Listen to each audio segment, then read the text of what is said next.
بسم الله الرحمن الرحيم. كما وعدتكم آخر مرة، هذه الاختراع اللي عملناه. شودير شوفاج يسخن قرابة 40 35 ل 40 متر مربع، يخدم اوتوماتيك، ما نسحقوش معناها واحد يخدمه.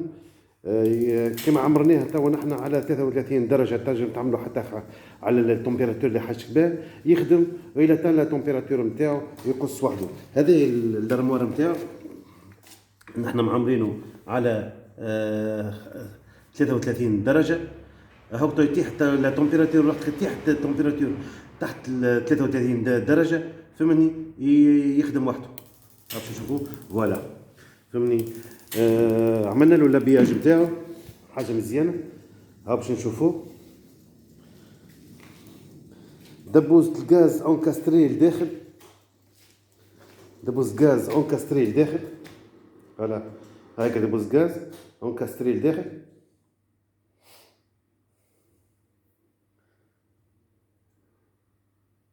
استناو شويه حتى لي ديكلانشر. فوالا يخدم وحده. علاش انا نسحق؟ ما نسحقوش انا. شوف تو هذه كما مثلا الكراج هذا فيها قرابه 70 متر مربع، 70 متر مربع خدموا بالمرتاح، يخدم ويقص وحده 70 متر مربع. راهو هذا من هنا هكا حتى هذا 70 متر مربع، يخدم ويقص وحده. فوالا وبالعجالي معناها نستحقش واحد، معناها نستحقش. هذايا ايكونوميك. دبوس غاز تشدك في 40 متر مربع، تشدك شهر كامل. 40 متر مربع تخدم تشدك شهر كامل.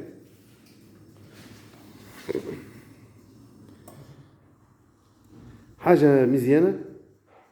افيشير الكترونيك، كل شيء صنع محلي، ما فما حتى شيء، كل شيء صنع محلي. ها باش نعملوا دورة فهمني. هذيك دبوس غاز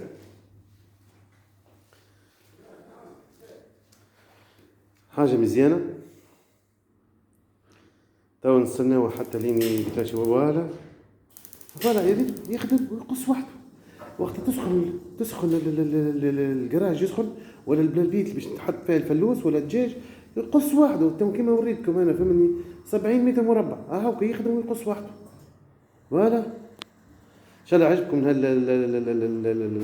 البروجي هذايا فهمني. وباش نحسنوا فيه باش يولي حتى ال 150 متر مربع، حتى ال 250 متر مربع، من 100 حتى ال 250 متر مربع يصير موديفيكاسيون.